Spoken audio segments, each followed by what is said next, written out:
بسم اللہ الرحمن الرحیم۔ سامعین و ناظرین، السلام علیکم ورحمۃ اللہ وبرکاتہ۔ ہم بات روح اورا اور روح کے اندر جو روح ہے اس کے متعلق بات کر رہے تھے، اور ہم نے بتایا تھا کہ جو کاسمک ورلڈ ہے اس میں فرشتے، جنات اور جو لوگ دنیا سے جا چکے ہیں، وفات پا چکے ہیں، ان کی روحیں وہاں پہ رہتی ہیں۔ آج ہم امواج اثیر کی بات کریں گے۔ اب فلسفہ عبادت کیا چیز ہے؟ دوسری توضیح طلب جو چیز ہے وہ کاسمک وائبریشنز ہیں یا امواج اثیر ہیں۔ اب یہ بات ایک سائنسی حقیقت بن چکی ہے کہ ایتھر ایک نہایت حساس چیز ہے، جس میں نہ صرف بجلیوں کی کڑک، ٹرین کی آوازیں اور بہت ساری دوسری آوازیں جو ہے، طیارے کی اڑان ہے، پرواز ہے، ان سب کی حرکت نوٹ ہوتی ہے، اس کی آوازیں اٹھتی ہیں، لہریں اٹھتی ہیں، بلکہ ایک ہلکی سی آواز اور تارے رباب کی ذرا سی جنبش کو بھی وہاں نوٹ کیا جاتا ہے۔ ماہرین روح کی جو تازہ تحقیق ہے اس میں تو یہ کہتے ہیں آواز تو رہی ایک طرف، جو ہمارے ذہن میں خیالات اٹھتے ہیں وہ بھی وہاں پہ پہنچتے ہیں، ان کی وائبریشن جو ہے وہ بھی وہاں پہ ہوتی ہے اور وہاں بھی لہریں اٹھنا شروع ہو جاتی ہیں۔ کاسمک ورلڈ میں 3 قسم کی مخلوق آباد ہے، یہ ہم نے پہلے بھی بات کی ہے، جن میں جنات ہیں، فرشتے ہیں اور نیک ارواح ہیں، اور مرے ہوئے لوگوں کے اجسام لطیفہ ہیں۔ لطیف کا مطلب ایسی بالکل باریک ایسی چیز جو خالی آنکھ سے بھی نظر نہیں آتی۔ اس مخلوق کو ساکنان زمین کے درمیان نامہ و پیام کرتی ہے، یہ مخلوق اسی حوالے سے۔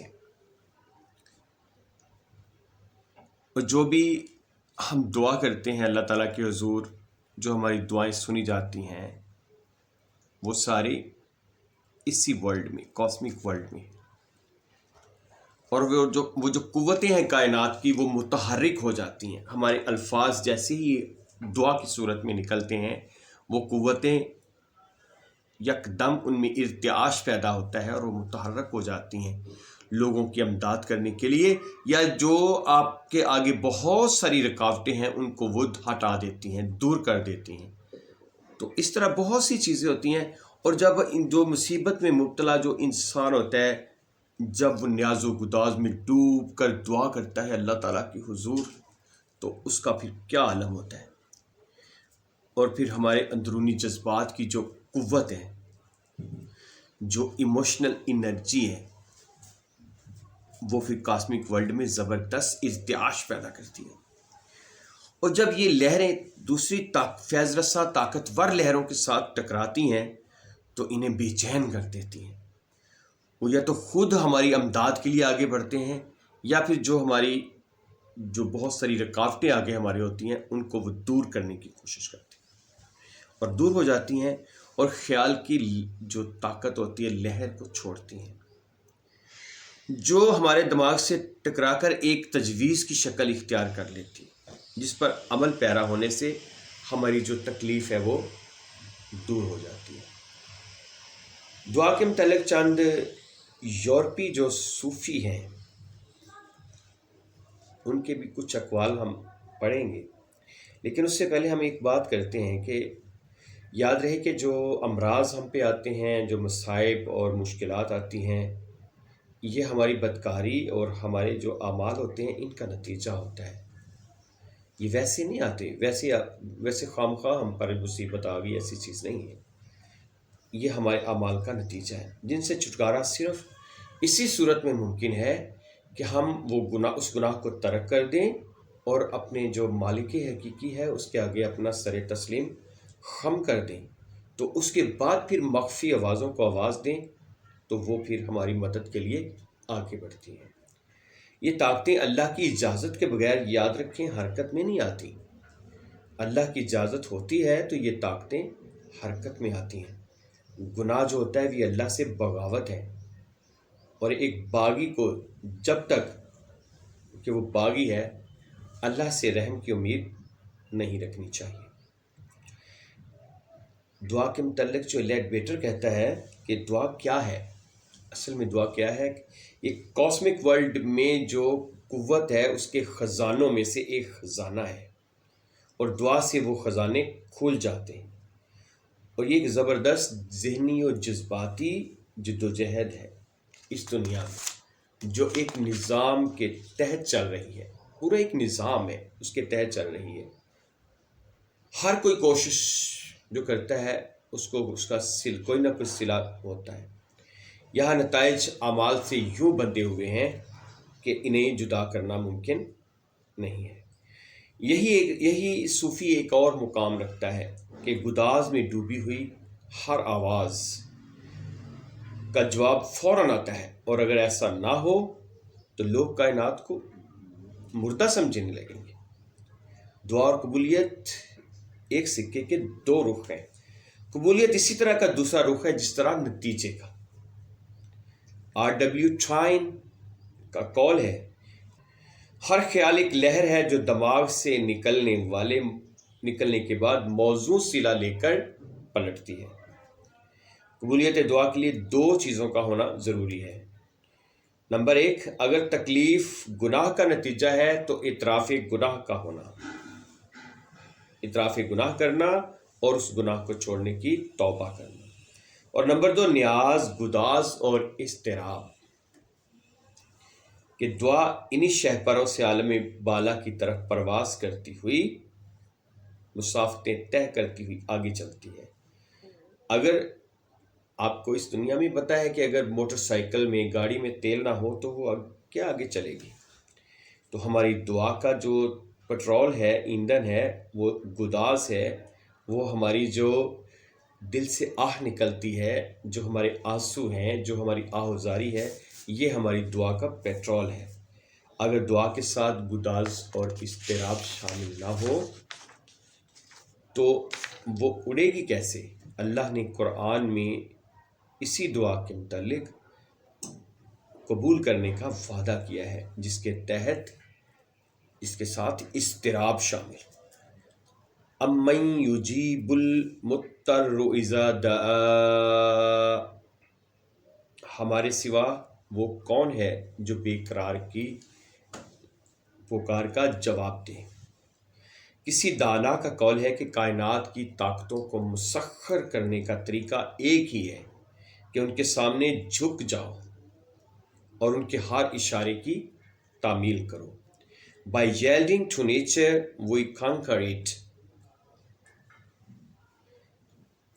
پھر آغاز میں جب انسان بعض ریاستوں سے قوت ارادی کو مضبوط بنا کر چند مخفی طاقتوں کو قابو میں کر لیتا تھا، تو اس طرح کیا ہوتا تھا کہ وہ الادین کا جو کی طرح قوت ارادہ کے چراغ سے کسی نہ کسی کو اپنی خدمت پر مامور کر لیتا تھا۔ ارادے کو یوں مضبوط کر کے مخفی طاقتوں کو جھکانا ہر کس و ناکس کا کام نہیں ہے، اس لیے مجبوراً انسان خود ان طاقتوں کے آگے جھک گیا اور گڑ گڑا کر ان سے مرادیں مانگنے لگا۔ اسی گڑ گڑاہٹ کا نام عبادت ہے۔ خیالات جو ہیں اس کا ہمارے جسم پر اثر ہوتا ہے۔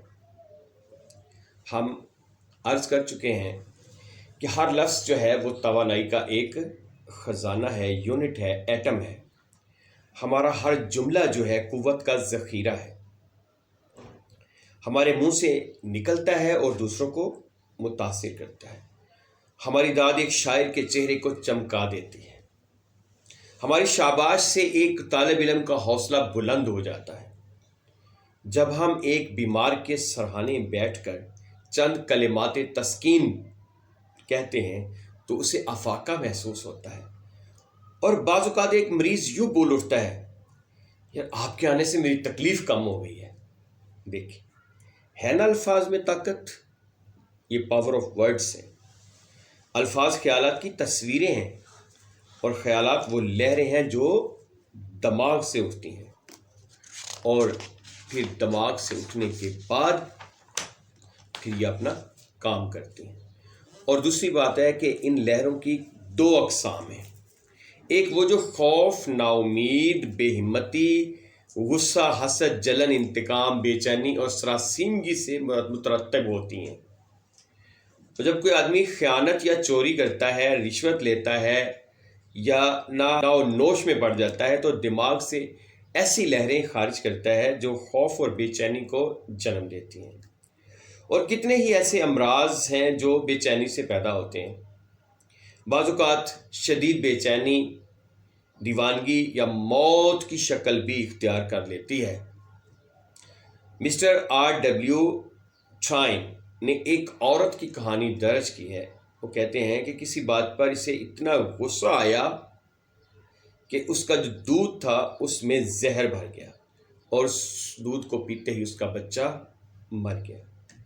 ایک امریکی ڈاکٹر کا نظریہ یہ ہے کہ بیماری پہلے جسم لطیف کو لگتی ہے اور پھر جسم خاکی میں منتقل ہوتی ہے۔ چنانچہ وہ اپنی اس بات کی وضاحت کرتے ہوئے لکھتا ہے کہ دماغ جو ہے جسم کا فطری محافظ ہے۔ ہر قسم کا گناہ جسم لطیف میں برس اور دیگر امراض پیدا کرتے ہیں اور پھر یہی امراض جسم خاکی میں منتقل ہو جاتے ہیں۔ غصے سے تھوک کے اجزاء ترکیبی ایک خطرناک زہر میں تبدیل ہو جاتے ہیں۔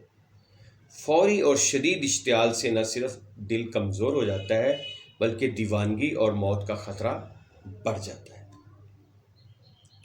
میرے ایک شناسہ تھے، وہ مشرقی پاکستان کا جو مشہور جنگل ہے سندربن، ایک دفعہ وہاں گئے، شکار کر کھیل رہے تھے کہ اچانک ان کے سامنے شیر آ گیا اور یہ بے ہوش ہو کر گر پڑے۔ شیر آیا، اس کو سونگا اور سونگ کر واپس چلا گیا۔ ہوش میں آنے کے بعد اٹھے اور گرتے پڑتے پھر اپنے خیمے تک پہنچے، لیکن آپ حیران ہو جائیں گے کہ جب انہوں نے اپنی شکل آئینے میں دیکھی اور لوگوں نے دیکھی تو ان کے سارے سر کے اور داڑھی کے بال سفید ہو چکے تھے۔ یہ ہے اثر جذبات کا جسم پر۔ دوسری طرف محبت، رحم، مروت، خوش خلقی، اللہ کی عبادت، سوز و گداز اور نیاز سے جسم میں ایسی رطوبتیں پیدا ہوتی ہیں جو بیماری کے اثر کو زائل کر دیتی ہیں۔ یہ کہانی اسی امریکی ڈاکٹر کی زبانی سنی ہے۔ کہتے ہیں دوسری طرف محبت، نیک نیتی، مروت اور ہمدردی سے ایسی صحت بخش، پاک ساز اور حیات افروز رطوبتیں پیدا ہوتی ہیں جو گناہ کے بیمار کن اثر کو زائل کر دیتی ہیں۔ حضرت مسیح علیہ السلام خیر و شر کے اثرات سے پوری طرح باخبر تھے۔ انہیں یقین تھا کہ بیماری گناہ کا نتیجہ ہے۔ جب کوئی مریض ان کے ہاں آتا تو پہلا سوال یہ ہوتا، ڈو یو بلیو؟ کیا تم مجھے اور میرے پیغام کو مانتے ہو؟ اور علاج یہ بتاتے، گو اینڈ سن نو مور، جاؤ اور آئندہ گناہ سے بچو۔ ایک فلسفی کا قول ہے، دکھ اسی وقت تک باقی رہتا ہے جب تک گناہ باقی رہے۔ گناہ کو چھوڑتے ہی دکھ کا سلسلہ ختم ہو جاتا ہے۔ یہ ممکن ہے کہ گزشتہ گناہوں کا اثر کچھ دیر تک باقی رہے، لیکن تائب ہوتے ہی صحت و مسرت کا عمل شروع ہو جاتا ہے۔ حضرت مسیح علیہ السلام کا ارشاد ہے، میرا پیغام میرے ماننے والوں کو زندگی دے گا اور ان کے اجسام کو صحت بخشے گا۔ قرآن پاک میں بہت ہی پیاری بات مذکور ہے، وہ ایماندار جو اپنے ایمان میں گناہ کو داخل نہیں ہونے دیتے، وہ امن و سکون اور ہدایت کی نعمت سے بہرہ ہوں گے۔ گیتا میں لکھا ہے، جو شخص حواس اور عقل کو ضبط میں لانے کے بعد خواہشات کو ترک کر دیتا ہے وہ تمام دکھوں سے رہائی پا لیتا ہے۔ مہاتما بدھ کا ارشاد ہے، تندرستی نیکی کا نام ہے، جب لالچ، نفرت اور فریب کی آگ بجھ جاتی ہے تو مکمل چین اور سکون یعنی نروان مل جاتا ہے۔ آج ہم اپنی گزارشات اسی بات پر ختم کرتے ہیں۔ اللہ تعالیٰ سے دعا ہے کہ ہمیں اس کو سمجھنے کی اور اس پر عمل پیرا ہونے کی، اور اپنا جو انر یعنی کہ ہمارا جو باطن ہے اس کو ٹھیک کرنے کی توفیق عطا فرمائے، کیونکہ یہ دنیا چند روزہ ہے۔ یہ جو ہمارا جسم ہے یہ ایک طرح کا لباس ہے۔ جب ہم نے مرنا ہے تو یہ لباس اتر جانا ہے۔ مرنے سے مراد ہمارا جسم جو ہے یہ یہاں پہ ختم ہو جاتا ہے، لیکن ہماری جو روح ہے وہ عالم اصیل میں چلی جاتی ہے۔ لیکن ہمارے اعمال اس قابل ہونے چاہیے کہ وہ عالم اصیل کے اعلیٰ درجے میں ہو، نہ کہ متوسط، بلکہ نہ کہ اسفل درجے میں۔ اس لیے اللہ تعالیٰ سے دعا ہے کہ اللہ تعالیٰ ہم کو سمجھ کی توفیق عطا فرمائے اور ہم سب کو اپنے دین متین کے راستے پر چلائے۔